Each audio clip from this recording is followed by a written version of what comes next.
Así que bienvenido sea. Bueno, en principio, quiero agradecerte nuevamente y adelante de todos por haberte copado con esta idea que pensamos juntos, esto hay que decirlo. Se me ocurre que está bueno presentarnos un poco, presentar el contexto de este vivo para que quienes te conocen a vos y no a mí o viceversa puedan saber quiénes somos. Mi nombre es Pablo Eisbruch, yo soy licenciado en Ciencias de la Educación. Dirijo PECMATA, que es un estudio didáctico que se dedica a la asesoría institucional y a la formación docente.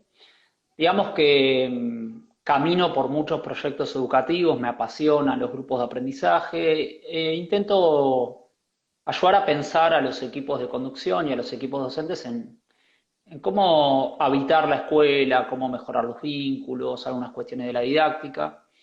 Eh, y Pablo Yafe, lo conozco de hace mucho tiempo, tenemos una relación desde hace mucho tiempo. En los últimos días se ha hecho muy famoso Pablo, cosa que admiramos de él, porque es el productor y el editor de un video que se viralizó por todo el mundo, tiene más de 2 millones de visitas en YouTube, se ha viralizado desde distintas escuelas, proponiendo una idea de una escuela abierta, de la cual ahora vamos a hablar. Pabli trabaja, es coordinador en un colegio, coordina también otros proyectos educativos súper interesantes, es, corregime Pabli, innovador, educador TED, ¿se dice así? Sí, sí, ¿Está bien? sí, TED Internacional tiene cohortes de educadores que selecciona anualmente, Perfecto. 30 por año, y en 2016 fui designado eh, educador innovador TED. Bueno, digamos que a los dos nos encanta la educación, los dos trabajamos en educación hace mucho tiempo, hemos compartido espacios de trabajo y hemos compartido muchísimas charlas y debates sobre educación, en muchas cosas coincidimos y en muchas otras no. Y nos pareció ideal que en este momento, en donde Pabli ha hecho un hermoso video con potentes mensajes y mensajes entre los cuales hemos compartido algunas charlas y debates de manera offline, dijimos, che, vamos a hacer esta charla online, vamos a hacer un after y charlar sobre esto, un poco también para conocer el backstage del video y darle la oportunidad a Pablo también de contar de dónde salió todo esto y un poco para debatir alguna de esas ideas, ¿no es cierto? 100%, un placer, me encantó la idea, me encantó la propuesta. Eh, Fuiste muy, muy ofensivo conmigo offline y bueno, lo que yo te pedí es que te hagas cargo y que te pusieras ofensivo conmigo online también. Sí, sí, totalmente, totalmente. Pasé muchas horas de culpa después de criticar el video, algunas cuestiones y sentir que fui el único que lo criticó. En algún momento me sentí muy solo y No, por no, supuesto que... hay una listita de haters. Son 7, pero bueno, Bueno, es muy exclusivo el grupo. estoy entre los 7 y bueno, y quizás la gente se está sumando también tenga preguntas o comentarios o ideas para compartir. Y si te parece, empecemos. Con Pablo estuvimos pensando en algunos ejes de trabajo y a medida que la gente también se suma y quiere preguntar, la incluiremos. ¿Te parece? 100%. Un poco, Pabli, me parece importante y me parece interesante que puedas dar como un contexto al video, ¿no? Que puedas compartir con nosotros qué fue lo que pasó por vos, qué fue lo que te inspiró a hacer ese video y a hacer ese pedido. Digo, si fue una situación particular, si pasó algo general, una lectura tuya en general social, digo, ¿por dónde vino la mano? Em, bueno, en realidad yo diría que fue una combinación de varias cosas. Tres elementos centrales. El primer elemento es obviamente la coyuntura, y para aquellos a los que nos resta algo de empatía, em, la desoladora situación mundial en relación a la pandemia. O sea, hay algo que es como absolutamente abrumador de abrir un diario o mirar un noticiero y estar atento a cómo en carne viva se van desarmando las sociedades y van nada, van sangrando a sus muertos y sufriéndolos y contándolos de a montones y digo, todavía aparentemente no vimos el peor escenario aún en muchos casos. Y el primer elemento es claramente una trágica coyuntura, algo sin precedentes, algo que nos sorprende. Eh, y algo que nos deja un poco sin palabras. El segundo elemento es la fuerza, el entusiasmo. Yo soy coordinador pedagógico, uno de los coordinadores pedagógicos del secundario Tarbut.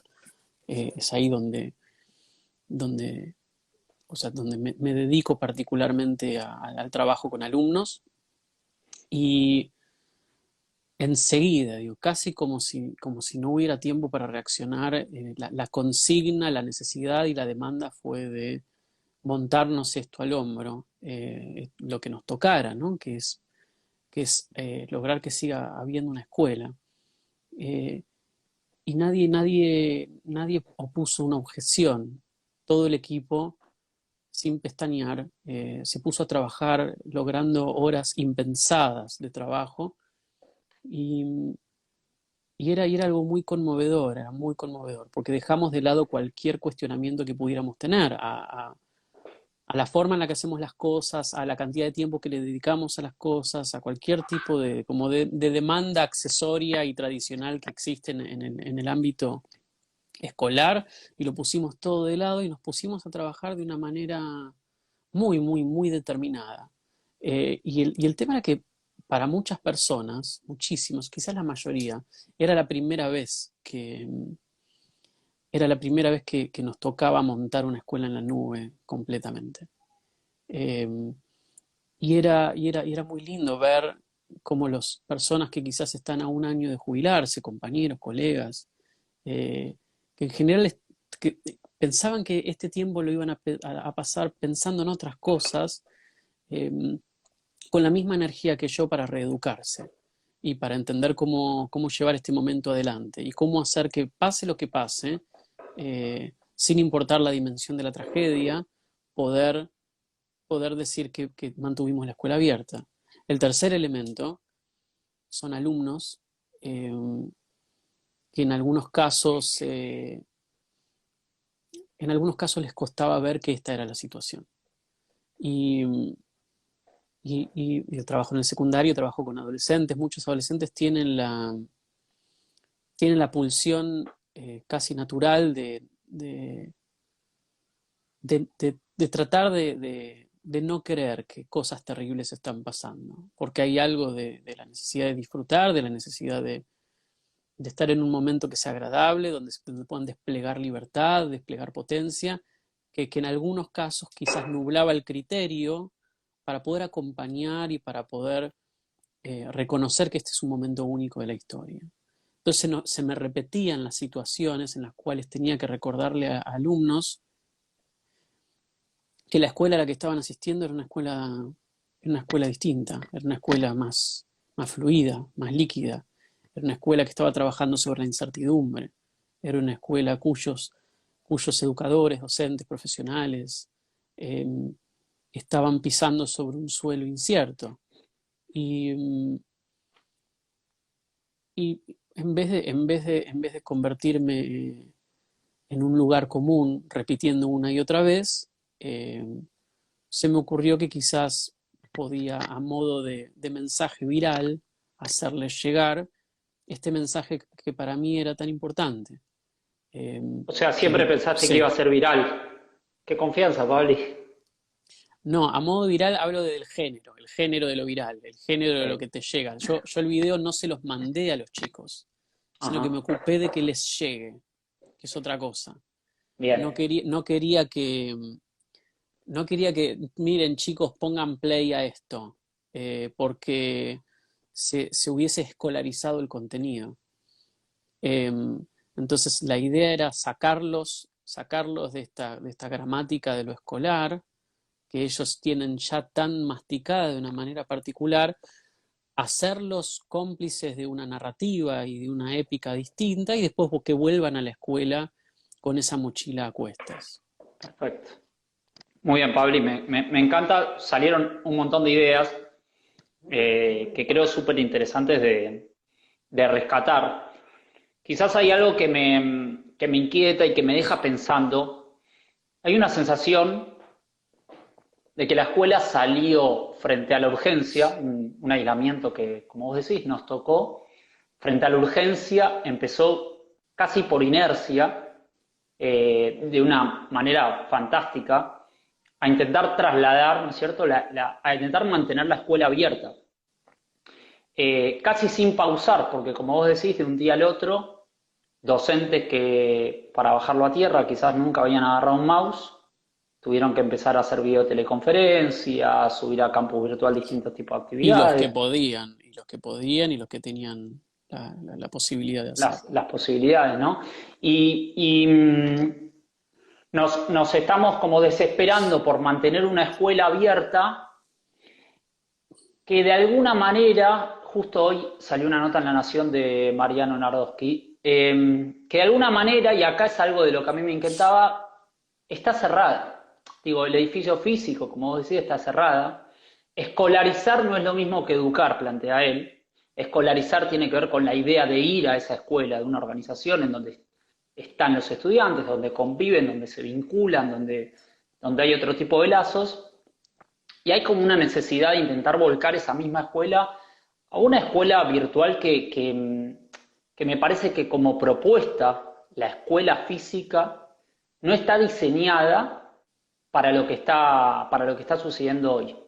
Entonces, ¿qué pensás vos sobre este intento desesperado en donde quizás muchas veces pecamos de exigir a todos los actores que estamos en la escuela y en este lugar docentes, equipos de gestión y estudiantes, con responder de una manera que quizás da la sensación que responde, valga la redundancia, a una lógica de una escuela que en términos físicos está cerrada?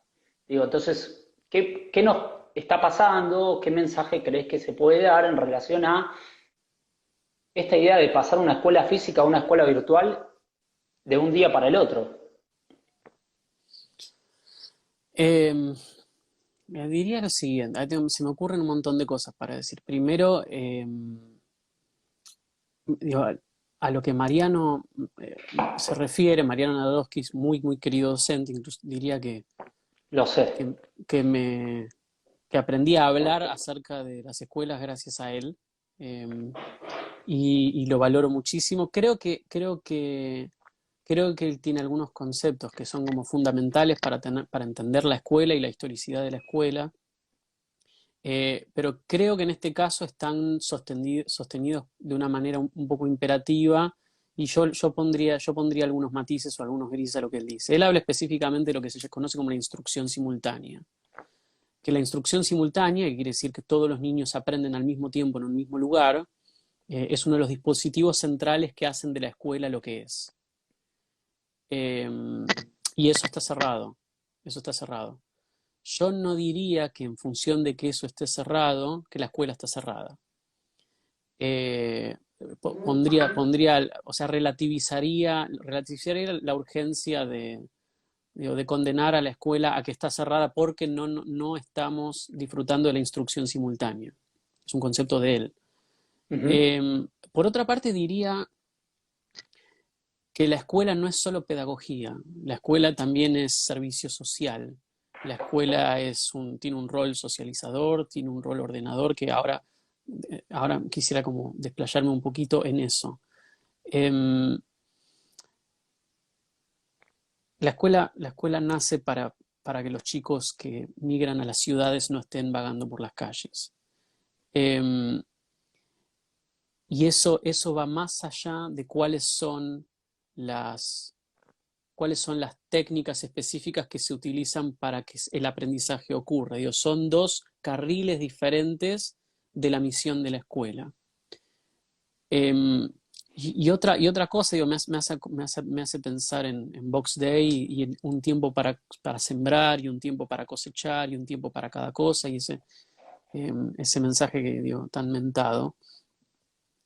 No todos los momentos son los momentos ideales para repensar de una manera pausada y reflexiva cuáles son la mejor manera de llevar nuestras prácticas. Diría que las primeras 2 semanas o los primeros tiempos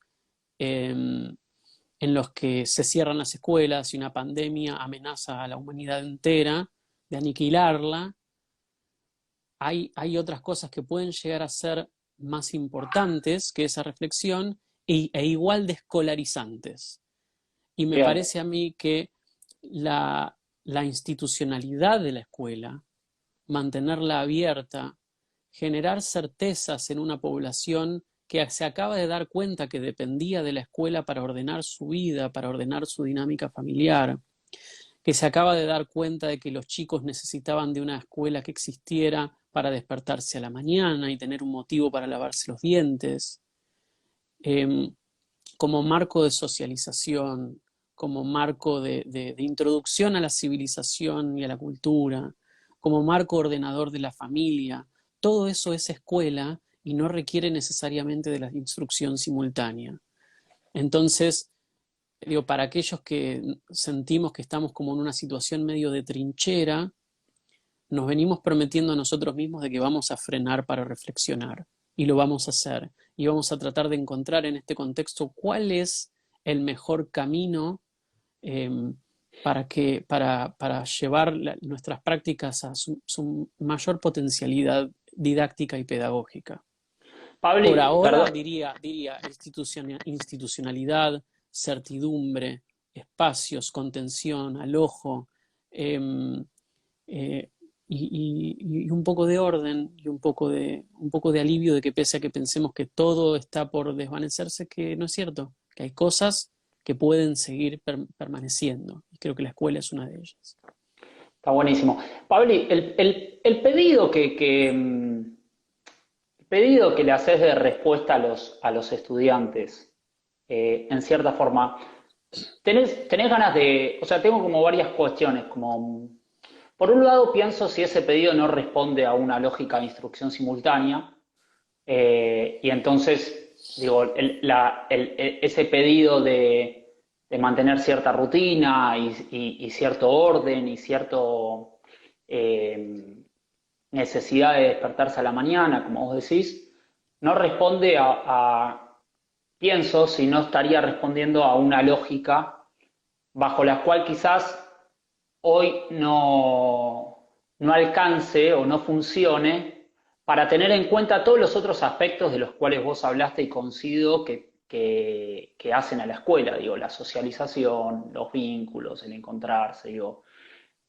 Me da la sensación que el pedido de responder a algo que les tocó tiene que ver con intentar permanecer, perpetuar una lógica que por momentos lo que me inquieta es si no estamos haciendo, ¿cómo se dice? Vista gorda, ¿cómo se dice? Cuando, como La dejar vista pasar gorda. la vista gorda, como si no estamos dejando pasar algo que me parece requiere de mayor transitar, porque la intención de dejar todo como está y de mantener todo como está, me da cierto miedo de decir, en realidad no está pasando nada, sigamos todo como está, nosotros vamos a intentar hacer esta escuela, ustedes levántense temprano, hagan el trabajo de historia, de lengua, de matemáticas que le pedimos, respondan, y esto sigue todo como está, y en agosto, cuando nos volvamos a encontrar, nada va a haber cambiado.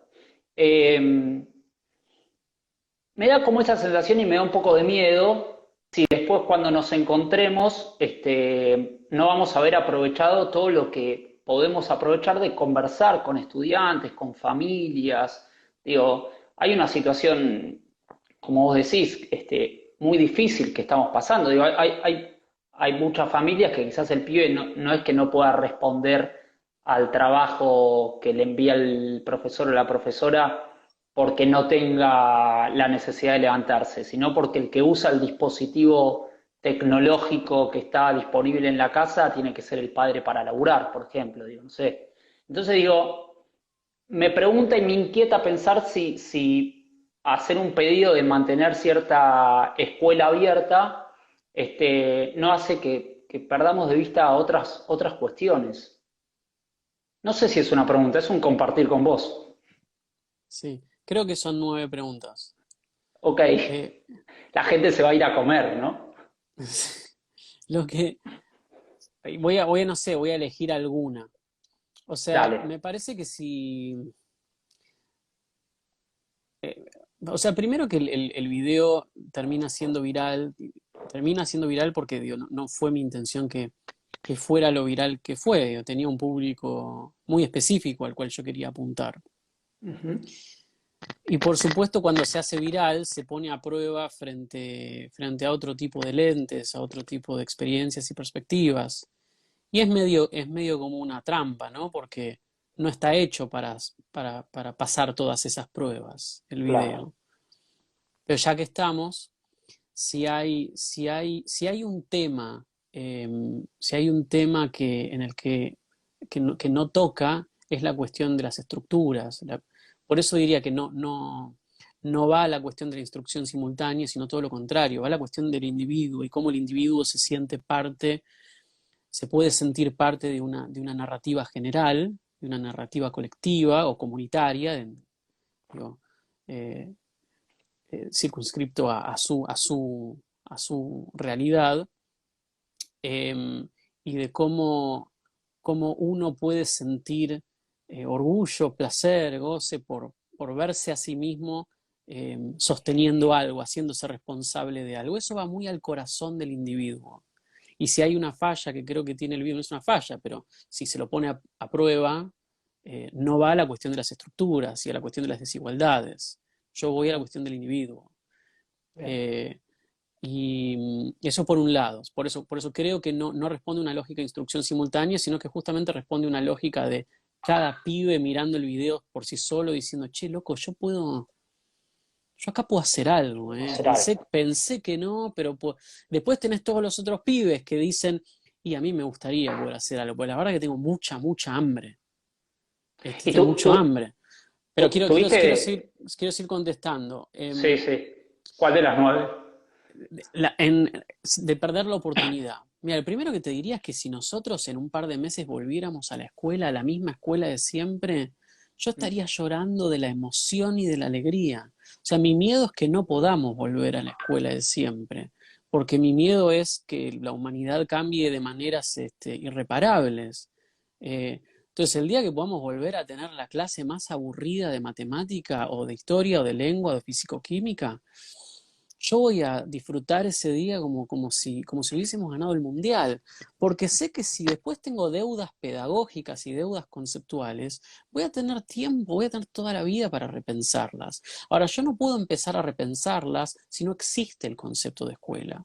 Si una vez que empieza la cuarentena, yo estoy en una lucha contra el tiempo para que la familia no se olvide de que la escuela existe y que a pesar de que mi profesora no sabe o mi profesor no sabe agarrar el mouse, yo alumno le puedo decir, le puedo tender mi mano y decirle, escúchame, estoy viendo que estás tambaleando con el mouse. Sos mi docente igual y te respeto igual y estoy preparado para que me eduques y que me enseñes igual y para construir esta escuela juntos. Eso es lo que yo necesitaba de los alumnos, que sostengamos la legitimidad escolar, esta, la que quieran, la que sea, la repensada, la revisada, la innovadora, la tradicional, la que sea, pero que la verdadera resistencia era que exista, no que sea la mejor que pueda. Cuando uno tiene una familia y de repente uno se lastimó el pie, el otro se cortó el dedo, el otro perdió el laburo, no te pones a pensar a dónde te va de vacaciones o cuál es la mejor dieta, cuál es la mejor nutrición para el menú de la semana. Lo que haces es ponerles curitas y darles un abrazo. Eh, y eso era y yo sentía que los alumnos estaban preparados para ser parte de esa sanación y esa recuperación de la legitimidad escolar. Eh, y por eso apuntaba a esa idea. No me es relevante en este momento, por más que podamos mejorar la escuela en estos momentos, pero no me es una prioridad ni una emergencia ver si vamos por aprendizaje basado en problemas o ver si vamos en la pirámide invertida o ver si, no sé, lo que sea, School in the Cloud, Hall in the Wall, lo que sea, lo que Yo quieras. Mi coincido, prioridad ¿eh? es otra. En ese punto coincido, coincido absolutamente, digo, la idea de mantener la escuela me parece clave en este momento. Quizás el punto para que cada uno piense, me parece que tiene que ver con cuáles son las formas de poner esas curitas y a quiénes y caso y, y de qué manera. y qué le estamos pidiendo a cada uno. Entonces, en este sentido, quizás se me ocurren dos preguntas para que puedas compartir con la gente y que para que podamos charlar. La primera es que puedas compartir un poco, porque es algo que quizás no se sabe tanto, las respuestas que tuviste a ese video, fundamentalmente de parte de los estudiantes, ¿no? Me parece importante. Digo, de parte de los docentes, creo que no hay dudas de que fue un mensaje motivador, un mensaje, como yo te dije, me daban ganas de salir a jugar la final del 2014, por tonos de voz, por imágenes, por ciertos mensajes, pero me parece que sería bien interesante ver qué respuestas tuviste de estudiantes, eso por un lado. Y por el otro lado, me parece que puede ser interesante también pensar un ratito, ya que estas cuestiones que vos traes en cuanto a perpetuar la idea de la escuela abierta, qué lugar nos toca a los docentes, qué lugar nos toca a los equipos de conducción, digo, quizás tu pedido, como vos decís, por más que cada pibe se siente y piense en lo que le puede tocar, bueno, ¿qué es lo que crees que nos toca a nosotros docentes? Está, Perdón, Pabli, hay un sí. montón de mensajes que nos van mandando que son aportes y reflexiones a nuestra charla, que quizás no los estoy tomando para seguir cierto hilo. No soy periodista, sepan entenderme, quiero hacer esa aclaración. Bueno, en la segunda pregunta me perdí un poco con la primera. Ok, Te pido disculpas.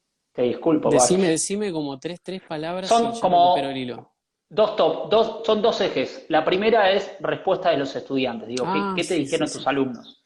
Y la segunda es, ¿qué hacemos los? Digo, ¿cuál es tu curita? O digo, qué responsabilidad nos cabe a los docentes? Digo, si les cabe una responsabilidad a los estudiantes de inflar el pecho y decir durante la pandemia fui estudiante, qué responsabilidad más allá de todo lo que estamos haciendo, digo, esta idea de un día para el otro intentamos salir con una escuela que era física a una escuela virtual. Bueno, ¿qué otro mensaje darías a los docentes? En relación a los estudiantes, haría una gradación en términos de entusiasmo y manifestación digo, de gratitud y de sorpresa o de conmoción. Digo, profesores y directores de escuela, la verdad que abrumadoramente de un montón de partes del mundo, escribiendo y agradeciendo, y fue muy emotivo, especialmente un mensaje, un comentario de la esposa del querido maestro Fuente Alba, eh, y que ahora, digo, en estos días se cumplieron 13 años de su asesinato. Eh, por otro lado, muchos exalumnos míos mandando mensajes personales diciendo que estaban muy orgullosos de haber pertenecido a una institución que haya engendrado un mensaje como ese, en un momento como este.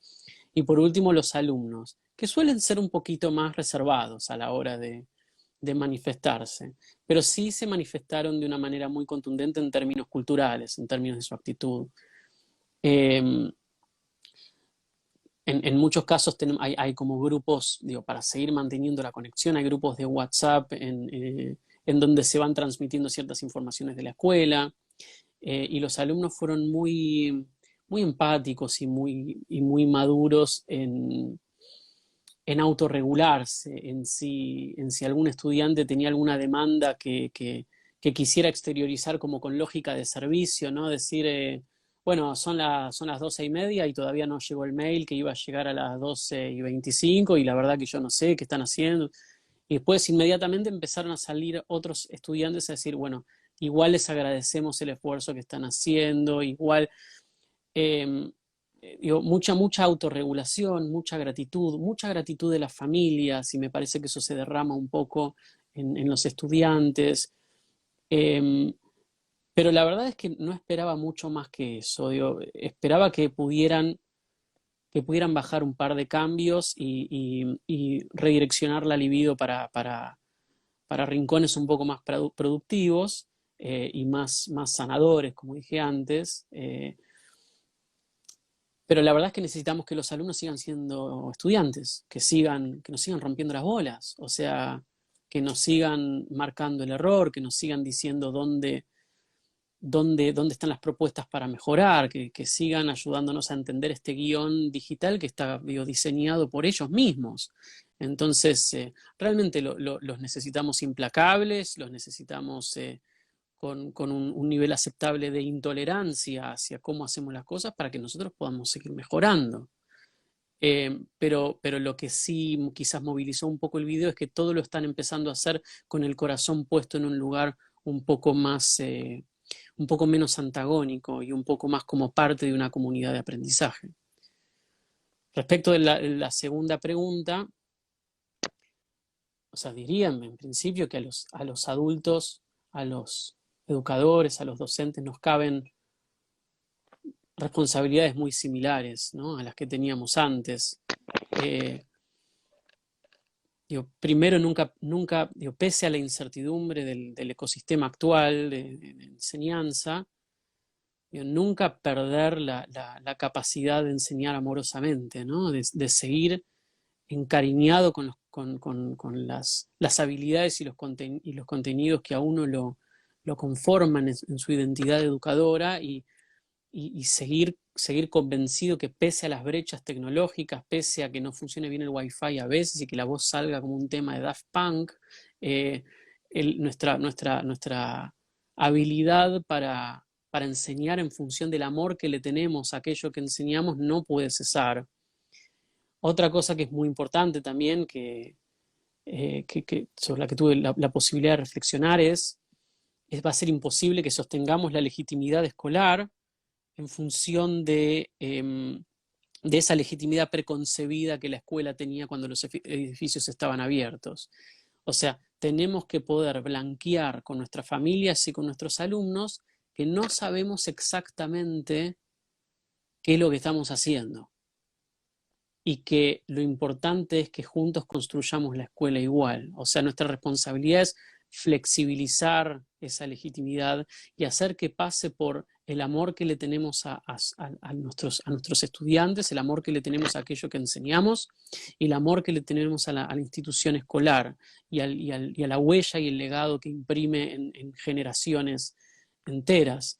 Pero sí tenemos que decir, probablemente lo que estemos proponiendo hoy sea diferente a lo que propongamos mañana. Perdón, pensábamos que estaba buenísimo, pero al final hicimos algunas mediciones o algunos diagnósticos y es mejor hacer esto otro. Acompáñennos a hacer esto otro.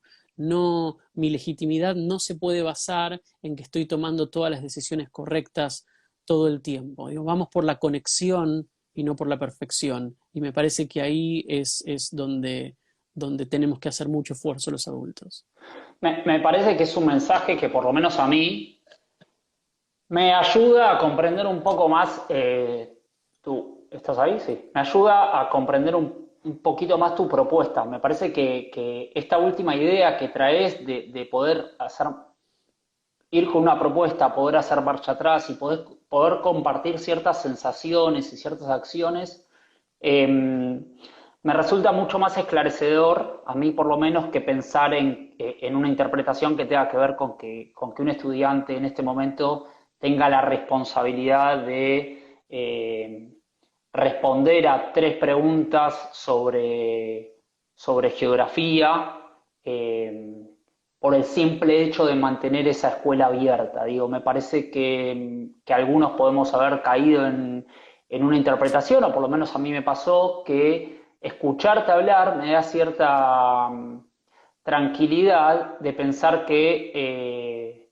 no solo tiene que ver con una idea de respuesta a una lógica escolar y en donde se mantiene un vínculo o una necesidad de no solo esta idea de generar propuestas, sino de pensar, de poder humanizar un poco más la escuela. En ese sentido, quizás ahí sí el aislamiento es una oportunidad de humanizarla y de dar lugar a que pueda pasar estas situaciones en donde de repente quien tiene mayor conocimiento de ciertas herramientas puede ser el estudiante y no el docente. Digo, claramente estamos en terreno donde los estudiantes, especialmente secundaria y las familias, tienen probablemente más conocimiento que los docentes. Y entonces ahí a nosotros se nos plantea un desafío en donde tenemos que abrir las orejas mucho más de lo que las abrimos cuando, valga la imagen, abrir mucho más las orejas de lo que las abrimos en las escuelas, ¿no? Hoy compartía con una docente una conversación en donde me decía que tiene dos hijos en secundaria y estaban muy enojados con sus docentes porque era la primera vez que le preguntaban a ella a su hija, sobre los gustos, sobre sus intereses, sobre cómo manejar ciertas herramientas. Entonces, su disgusto iba porque nunca había sentido que en la escuela, en el lugar presencial, se habían interesado por ella y que ahora que hay una necesidad de que los estudiantes muestren cierto camino, se muestra como un interés. Entonces me parece que esta idea que vos traes, a mí por lo menos me hace revisar cierta interpretación en cuanto al humanizar la escuela y a que la respuesta que le pedimos a los estudiantes no sea una respuesta, no sea la misma respuesta que le pedimos en un aula, ¿no es cierto? Y como muchos están diciendo acá en los mensajes, naturalizar la idea del acierto y del error, y que entonces el día que volvamos a encontrarnos, cuando nos encontremos con esa clase aburrida de matemática y geografía, como vos planteaste hace un ratito, podamos quizás haber desarrollado una capacidad de humanizar y de poder poner sobre la mesa que hay cosas que nos equivocamos, hay cosas que no, y que como comunidad de aprendizaje está bueno escuchar a todos, a los pibes y a los docentes, ¿no? Con ciertos encuadres, por supuesto. Me parece que uno de los principales desafíos que nos está trayendo hoy el aislamiento, repetido por muchísimos directores de escuelas de gestión estatal y privada, tiene que ver con el vínculo con las familias que incluso tienen el tupé, no sé si decirlo así, para que nadie se ofenda, de cuestionar ciertas habilidades docentes en un momento en donde todos estamos haciendo de todo por mantener esa escuela abierta. Entonces me parece que también hay una oportunidad de que las familias formen parte de esta comunidad educativa desde un lugar constructivo, entonces en donde se abran ciertas barreras con un encuadre para las familias y con un codiseño con la comunidad educativa. Digo, esta es una idea que quizás Mariana Maggio trae fuertemente en sus historias de Instagram en los últimos días, que tiene que ver con desarrollar cierta habilidad de codiseño con los equipos docentes y encuadres fuertes para la familia, ¿no? No, y eso es clave, porque además es uno de los motivos por los cuales no me genera intranquilidad el hecho de que no estemos ahora haciendo los focus group de la mejora de la escuela, porque Total. hay algo de los nuevos cimientos que tiene esta lógica escolar que ya de por sí es innovador. O sea, si nosotros trabajamos sobre la incertidumbre, por lo tanto vamos a tener una proclividad gigante al ensayo y el error, y que por lo tanto vamos a necesitar de la propuesta familiar y de la propuesta estudiantil para hacer la mejor versión de esta escuela, eso ya es una innovación sin precedentes, de la cual no digo, hoy ni nos podemos escapar. Eh, pero bueno, digo, es otro de los motivos por los cuales estoy tranquilo con eso, con que vayamos, o sea, vayamos por lo que tenemos. No me parece un momento para enojarse con la escuela, salvo que alguno esté en una comunidad educativa donde no esté pasando nada. Eh, yo, digo, pese a cualquier reparo estructural, social que pueda haber, a mí me costaría entender una escuela donde no esté pasando nada. Ujú. Nada. Eso a mí me costaría, pese a cualquier contemplación de clase que pueda llegar a tener, me costaría entender que no pase absolutamente nada en una escuela. Que estén pasando y que no estén funcionando no me sorprende y tampoco me enojaría, porque en definitiva estamos todos probando y haciendo lo mejor que podemos. Pero no me intranquiliza la cuestión de la innovación, porque creo que este nuevo pacto está atacando el corazón de la lógica escolar tradicional. Y es un pacto del cual no nos podemos escapar. La única forma de escaparnos de ese pacto de codiseño es haciéndonos los tontos con que no hay un coronavirus. Y no Total. hablar del tema. Y no, esta escuela digo, continúa como si nada. Tenemos los exámenes de acreditación internacional en algunos meses y todos los quiero a todos preparaditos y demás. Eso, digo, hay que ser muy necio para permitir que eso suceda en tu institución. Pero si uno, digo, pisa el polvo de la tierra y se compromete y se conecta con aquello que está sucediendo, y por lo tanto se conecta con su comunidad educativa y pide ayuda, y pide feedback, pide respuestas, pide retroalimentación, y pide aportes, ahí ya tenés una lógica escolar, digo, para mí hiper innovadora, donde el protagonista ciertamente es la construcción colaborativa, y no la transmisión enciclopédica de contenidos. Y me parece que digo, eso a mí me alivia mucho en relación a las inquietudes que me traías al principio. Yo celebro esas palabras porque, por lo menos a mí, que yo había tenido una interpretación del video en donde me daba quizás un poco la sensación de que había un pedido de responsabilidad a pibes que tienen entre, no sé, tus alumnos sé que tienen entre 13 y 17 años, pero vamos a sumar a toda la comunidad. Me parecía, me había inquietado, me había incomodado la idea de pedirles una respuesta a ellos tan fuertemente en relación a que permanezca una escuela abierta y había sentido que tenía una lógica más instrumental, de vamos a bajarlo a criollo, de loco, los docentes nos estamos rompiendo todo para mandarte, para subir al campus virtual una tarea, entonces respondela. Ahora me parece que escucharte y esta conversación y por las cosas que van diciendo, me parece que coincidimos en que la escuela tiene que permanecer abierta y estamos transitando una construcción colectiva en donde aparecen aciertos, errores y en donde aparecen muchos actores y actrices protagonistas de la comunidad educativa que quizás antes no aparecían. Entonces, como vos bien decís, creo que no es momento de enojarse con nadie, todo lo contrario, sino más bien de ser empáticos, entender que también los docentes estamos aislados y tenemos a nuestras familias al lado también, y las familias no son docentes y la casa no es una escuela. Entonces, todo es una situación de construcción colectiva en donde claramente uno de los desafíos es mantener la escuela abierta, ¿no es cierto? Entonces, en ese sentido, y retomando la idea de repactar, que me parece una linda palabra para que quede, estamos como generando nuevos consensos que yo en algún punto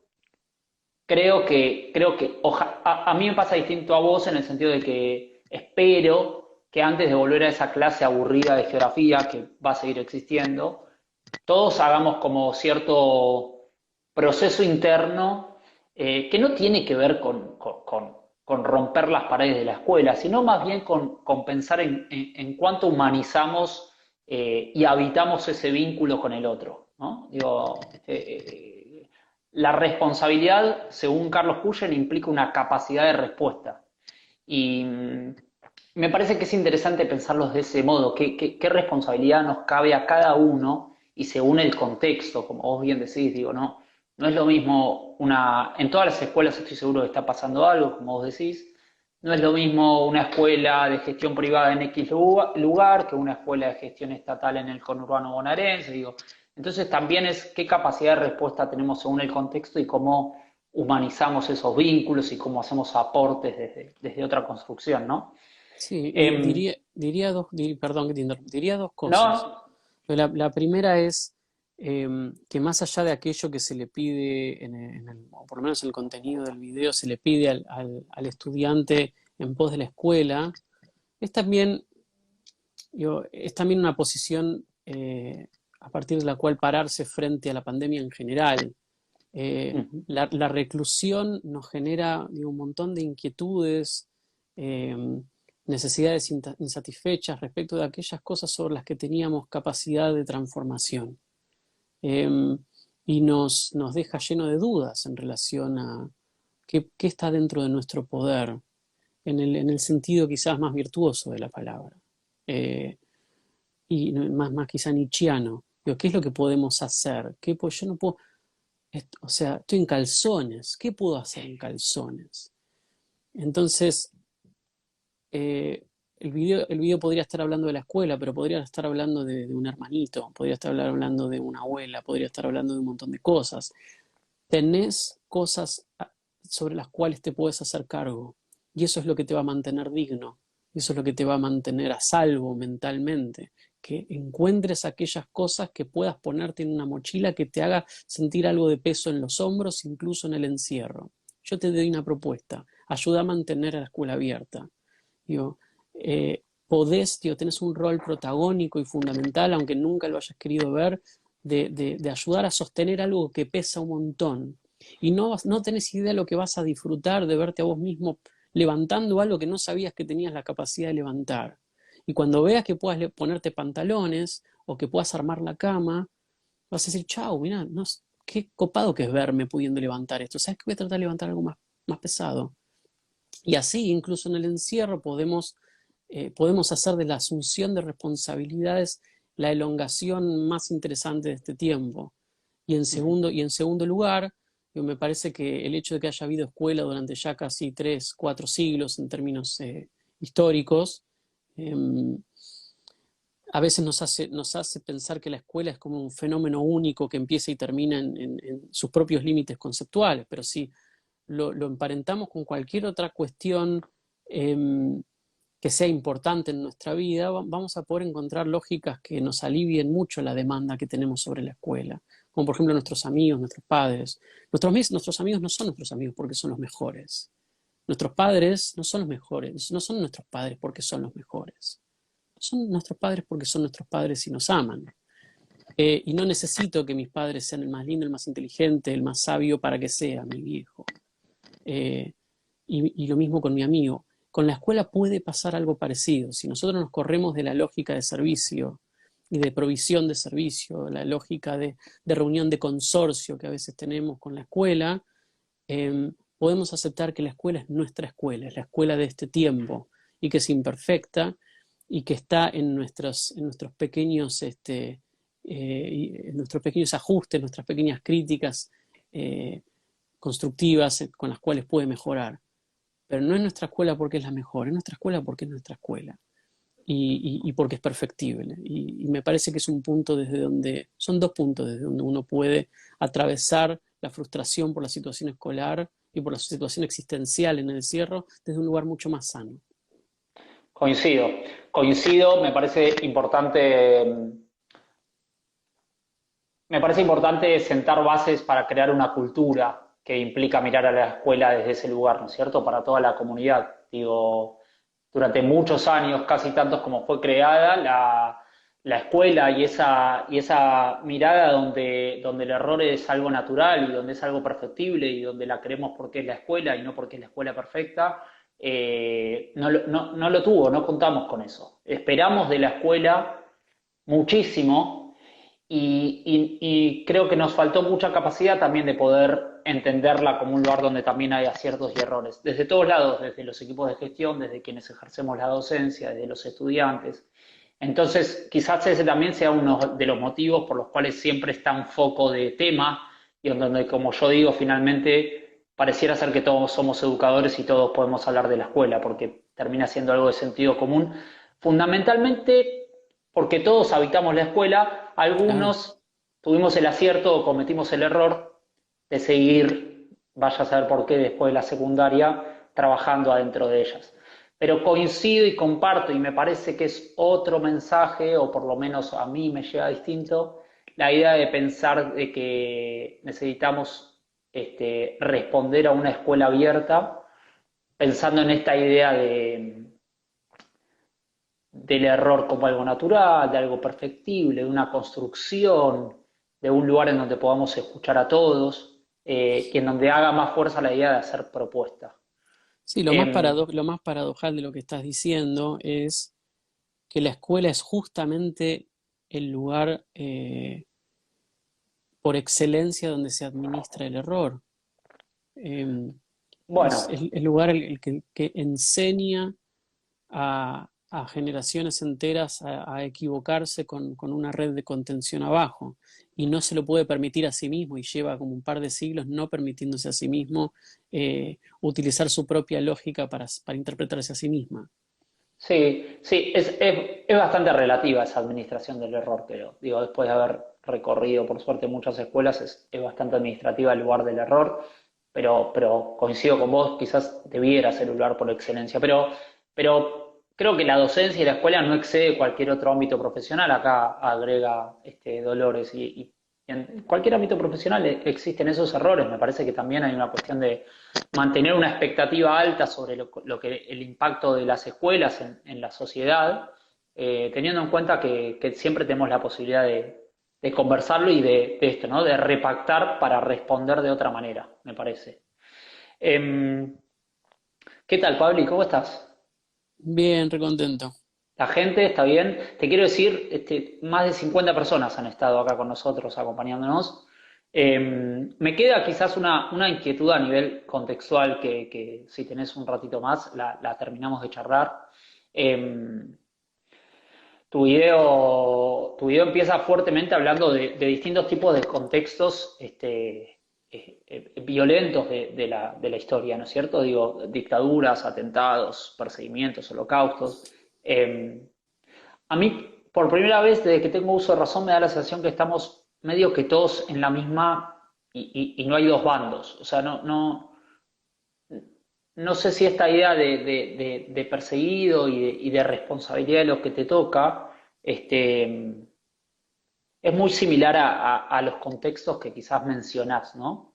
Entonces, digo, primera idea de si quizás podés como dar una palabra sobre esto, sobre lo que para vos implica una pandemia, un coronavirus. Y segundo, si tenés una reflexión final de cómo crees que va a impactar esto en la historia, ¿no? Bueno, que un poco lo vinimos mencionando, pero quizás quieras dar como un mensaje final a la gente. Em, en relación a la primera parte de la pregunta, creo que tiene que ver con este tema que hablaba antes de las puestas a prueba del concepto del video. Y de cómo, bueno, es muy difícil que un contenido resista a todas las pruebas generadas por cada una de las subjetividades posibles, que además tienen su corazón cercano a ciertas temáticas y alejado de otras temáticas. Y aquellos que dedican su vida a interpretar la historia de la persecución, o la historia del genocidio, o la historia de la violencia social, eh, claramente encontrarían muchos agujeros. Y por eso digo, me parece que un comodín que se puede usar es, no todos los contenidos pueden hablar de todos los temas con la profundidad con la que todos quieren que se trate todo. Eh, y por eso hay gente, y la gente habla de algunas cosas y no de otras, eh, y hace hincapié en algunas cosas y no en otras.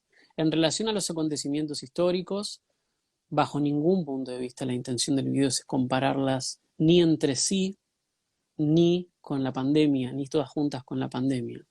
Lo único que se compara es la interpelación del individuo, es la manera en la que una situación despierta la conciencia de un individuo para que se sienta parte de una narrativa general que le permita sostener algo. Eh, no, no hay cada evento histórico, y si bien existen especialistas que se dedican a hacer comparaciones y no le tengo miedo a las comparaciones, me parece que todo aquello que abone a una reflexión intelectual es bienvenida, no moralizaría los debates en ese sentido, digo, que la gente construya contenido como pueda y como quiere, como mejor le salga.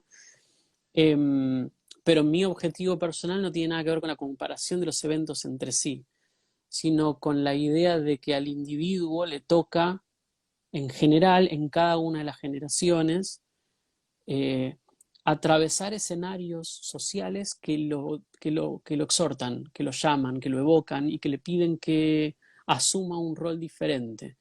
Digo, es casi tan arquetípico como el camino del héroe mismo, ¿no? Es como estás en tu aldea cómodo y recibís un llamado, es un llamado a la madurez, al crecimiento, y ese crecimiento te hace atravesar una serie de peripecias que terminan después en llevarle de nuevo un tesoro a tu aldea. No es un invento mío, digo, esa recopilación